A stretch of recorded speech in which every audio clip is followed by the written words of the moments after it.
Estamos en vivo, en vivo, en vivo. Redes al aire por comunicación.com. Ideas por un mundo mejor. Redes, redes, redes, redes. Enciende tus ideas. Al aire, al aire, al aire, al aire. Televisión online. Bien, amigos de Redes al Aire, estamos de regreso. Ya está en la línea telefónica nuestra amiga Carmen Contreras, quien como siempre nos tiene temas interesantes acerca de urbanismo. Carmen, muy buenos días. Hola, ¿qué tal? Buenos días, ¿cómo estás? Pues el tema de hoy, importantísimo, pues ya que el hecho del drenaje profundo, pues tiene una gran relevancia, no se ve, pero tiene una gran relevancia en el funcionamiento de una ciudad. Así es, no se ve porque está a 20 metros bajo tierra, a nuestros pies, en la Ciudad de México. Pero el drenaje profundo es como la culminación de toda una serie de obras hidráulicas en la Ciudad de México que vienen desde el siglo XV. Yo mencioné en algún momento contigo sobre el albarradón de Nezahualcóyotl, que se construye para separar lo que son las aguas saladas de las aguas dulces del lago de Texcoco, para prevenir las inundaciones que eran muy frecuentes en México Tenochtitlan y en el mismo señorío de Texcoco. Esa es como la primera gran obra hidráulica que va a tratar de prevenir el asunto de las inundaciones, pero también canalizar todo lo que eran las aguas residuales. De ahí para adelante, la culminación es el drenaje profundo, pero han pasado varios siglos de historia de la Ciudad de México en donde estas obras van enlazándose y van dando pie también a lo que es el crecimiento de la mancha urbana en la Ciudad de México. Y bueno, en este caso, ¿cuáles son las obras concretas que se están haciendo, Carmen? Pues mira, en el histórico, que es muy interesante para entender cómo es el drenaje profundo y lo que implica en nuestro tiempo, la gran obra de ingeniería que es, reconocida mundialmente por la capacidad que tiene de desalojo de aguas negras, habríamos que entender toda la parte histórica, que es muy sencilla si la vemos así. La Ciudad de México se construyó en un lecho lacustre, que estaban estos 5 lagos interconectados. Y de estos lagos, el de México Tenochtitlan, que era el más grande, por decirlo así, la prioridad más importante de los españoles cuando llegaron a México fue desalojar todo este sistema hidráulico para poder ellos construir la nueva ciudad colonial. A partir de esto, la obra de Enrico Martínez, por ejemplo, que fue en el siglo XV, en el siglo XVII, perdón, en 1600, él va a hacer todo un proyecto de desalojo de estas aguas de los lagos para poder comenzar a construir sobre tierra. Y estamos hablando de una obra de ingeniería ya colonial con la técnica española que fue implementada aquí en la Ciudad de México para poder dar sustentabilidad bajo ese concepto que se traía europeo de sustentabilidad, de no tener que pelearse con el agua y las inundaciones recurrentes. Después de Enrico Martínez vino lo que es en el siglo XIX el túnel de Tequisquiac, que es la gran obra también de ingeniería hidráulica, por lo que implicaba construir debajo del nivel medio de la Ciudad de México, que mucho se ha escrito sobre eso y hay incluso unas referencias muy buenas sobre todo lo que implicó en trabajo humano hacer esta obra. Estamos hablando en este siglo de que todavía se ocupaba mucha mano de obra que venía de otros estados, gente muy pobre, gente indígena, que venía a construir estas grandes obras hidráulicas en condiciones muy precarias y que costó la vida de muchas personas así. Ahora que fue el Día de la Santa Cruz y estaba yo preguntando quién había hecho el documental en donde se relata la obra del segundo piso y todas las peripecias que pasan la gente que se dedica a la construcción, pero principalmente la vida del albañil en estas obras que son gigantescas. De verdad uno piensa que no han cambiado mucho las cosas cuando hablas de que la obra hidráulica para la Ciudad de México costó la vida de muchas personas, de las personas más pobres del país. Pero bueno, ese es otro tema. Cuando se construye el túnel de Tequisquiac, que viene siendo como la obra que va a terminar de desalojar el agua de los 5 lagos en los que estaba construido México Tenochtitlan, el principal problema fue ya el crecimiento de la mancha urbana. Estamos hablando de que, pues, de desalojar más o menos, algunos autores van entre los 800 y los 1000 litros por segundo de agua, pues nada más y nada menos que se pasó a desalojar 2000 litros por segundo. Y ya para lo que es la década de los 50, que se da la explosión demográfica más fuerte en la Ciudad de México del siglo XX, pues estamos hablando ya de una construcción del segundo túnel de Tequisquiac, que va a ser la obra que va a tratar de desalojar esta cantidad de agua negra y también de evitar el problema de las inundaciones. Hasta ahí estamos hablando como de las obras antiguas, antecediendo a la ingeniería moderna. Pero sin duda que esto ha venido abonando a que el problema o la solución, en este caso, pues sea siempre de grandes dimensiones y ya haya una cierta costumbre, ¿no?, en la dimensión de la solución y del problema.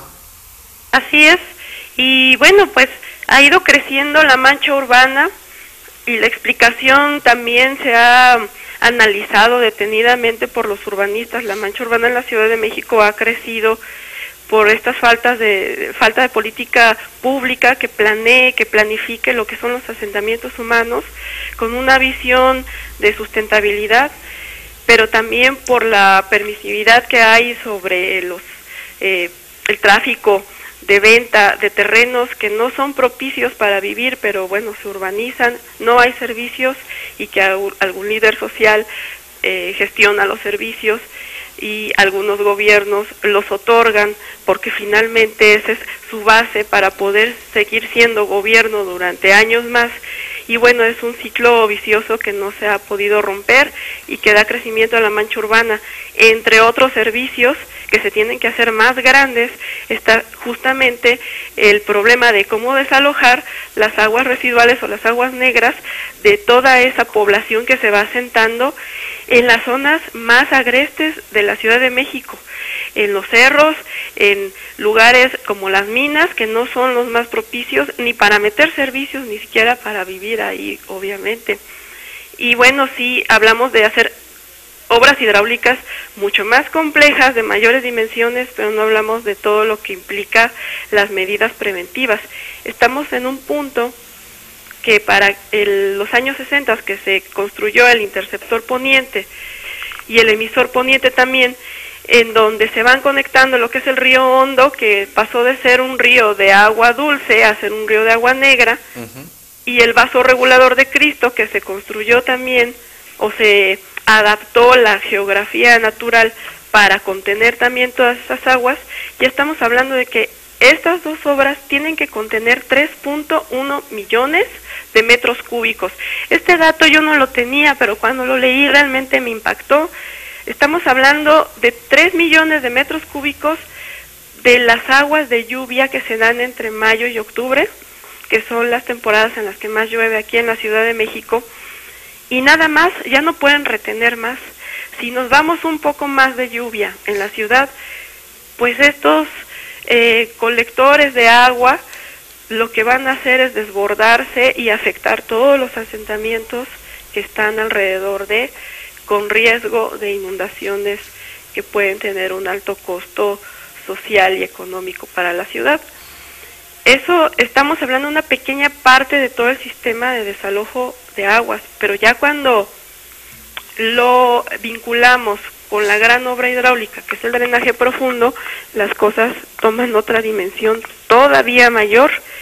Estamos pensando que el drenaje profundo tiene que desalojar alrededor de 30,000 a 40,000 litros por segundo de aguas negras y llevarlas hasta el río Tula y llevarlas al Golfo de México y desalojarlas ahí. la obra de drenaje profundo realmente es impresionante para quien ha tenido la fortuna de conocerla y estar adentro de, porque sí, estar adentro es estar en las entrañas de la Ciudad de México, de cómo se va construyendo lo que son los sistemas de captación y estas tuberías, que para dar una referencia a la gente que no lo conozca, una tubería del drenaje profundo es equivalente a un túnel del metro, a un túnel normal del metro donde van corriendo los dos trenes en las dos direcciones. Es decir, un túnel de ida y vuelta. Exactamente. Ese es el túnel en ese diámetro, que también es muy similar al diámetro que tiene el Eurostar que conecta a París de Londres, y ese es el diámetro también aproximado que se utiliza para desalojar el agua negra de la Ciudad de México. Pues es impresionante, y pues es prácticamente hacer un metro. Exactamente, a 20 metros de profundidad de la ciudad. Oye, Carmen, y en este caso, aún en esas dimensiones tan grandes, la contaminación puede influir ahí, o ya hay ya hay un proceso selectivo, por ejemplo, de botellas de PET y cosas así que ya no vayan por ese conducto? Sí, efectivamente hay un sistema que va tratando en algunos casos el agua de lluvia para poder ser tratada y procesada, y en otros no. El agua va directamente con todos los residuos sólidos. Es el caso de lo que es el desalojo en la zona de Zumpango, en el distrito 3 de riego, que ahí hay un sistema colector de residuos sólidos en donde personas, un equipo de personas, más un equipo técnico, que es esta especie de grúas, obviamente un poco más chicas que una grúa normal que arrastra un tráiler, van sacando los residuos sólidos. Y la gente que se mete prácticamente como un buzo a sacar también todo lo que son residuos sólidos de grandes dimensiones, y alrededor de ellos hay una especie de rejilla en donde van quedando atrapados todo lo que son los plásticos, el PET, todo lo que la gente arrojamos desde la calle. Inocentemente, la gente que arroja algo a la vía pública, pues ese algo queda atrapado en la zona de Hidalgo, en esas rejillas. Ya en las dimensiones, para que la gente lo pueda imaginar o visualizar, las dimensiones son que se hacen montañas, más o menos. A mí me tocó ver una de 4 o 5 metros de estos residuos, montañas de plástico, bolsas, cajas, cosas que se van acumulando en la salida del drenaje profundo. Y todo esto genera un gasto increíble y podría evitarse si nos educamos y no tiramos el PET y los residuos al drenaje. Exactamente, mucho se ha escrito de lo que es la obra técnica de drenaje profundo. Los datos de la obra técnica son interesantes, pero los datos del costo social quizás son más cercanos para el ciudadano, porque lo visualiza de otra manera. Por cada bolsa de basura que se arroja a la vía pública se corre el riesgo de provocar una inundación en una calle más o menos a la altura de 1.5 metros. ¿Por qué? Porque todas estas bolsas de plástico se deshacen, se desamarran, esparcen los residuos, y estos residuos tapan las rejillas, y los que llegan a caer en lo que son el sistema de captación de aguas negras, o sea, lo que comúnmente se llaman los registros, esas también llegan a bloquear algunas arterias de este sistema, y el resultado es lo que mucha gente ve cotidianamente cuando llueve. El agua brota como una fuente de estos registros de las coladeras, el agua negra se regresa, y regresa hacia nuestra calle y hacia nuestras casas.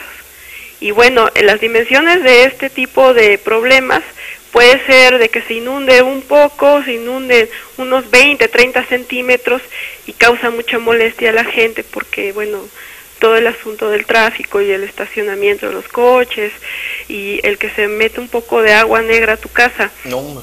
Pero puede ser un desastre de las dimensiones cuando se desborda el río Hondo, como lo que pasó en Cuautitlán Izcalli hace un par de años, ¿no?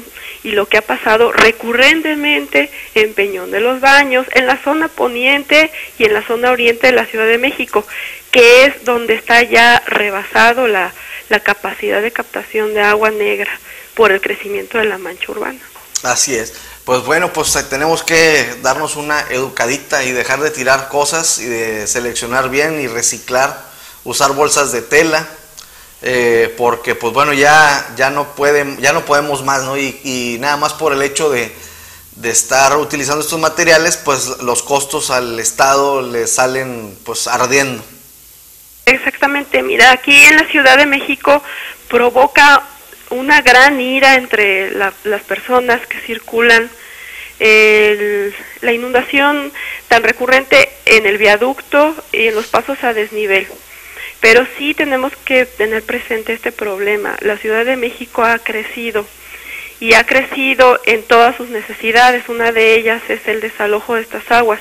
La Ciudad de México tiene una geografía muy particular que hace que la época de estiaje esté en determinados meses del año, que es de mayo a octubre, y que en estos meses todo el agua de lluvia tendría que tener una alternativa que no fuera ir a parar a una coladera.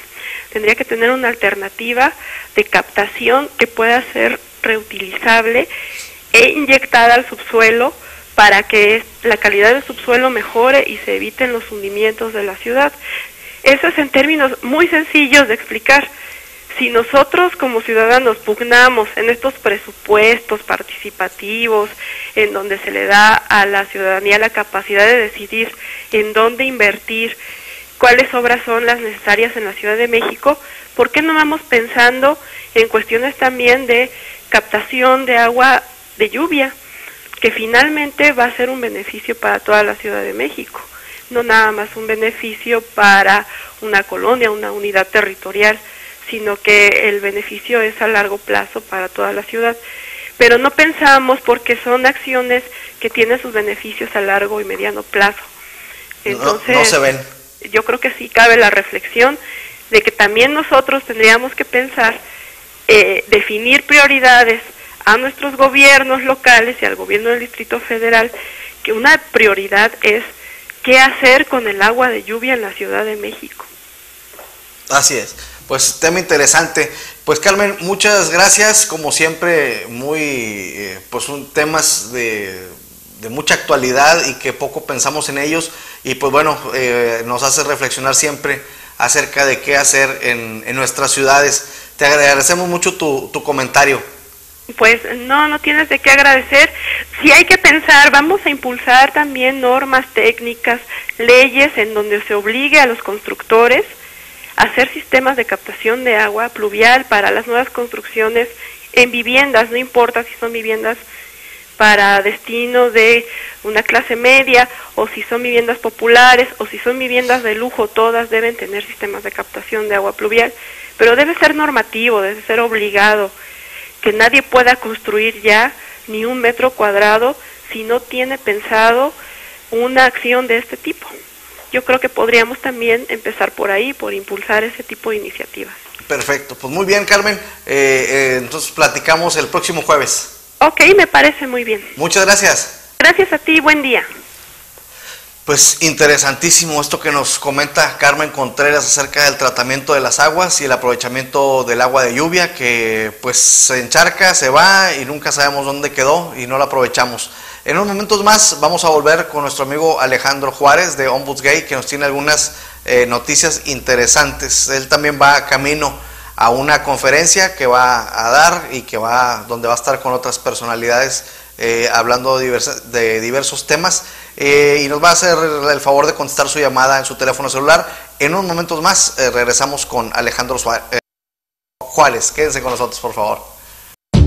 Estamos en vivo. En vivo. En vivo. Redes al aire por comunicación.com. Ideas por un mundo mejor. Redes, redes, redes, redes. Enciende tus ideas. Al aire, al aire, al aire, al aire. Televisión online.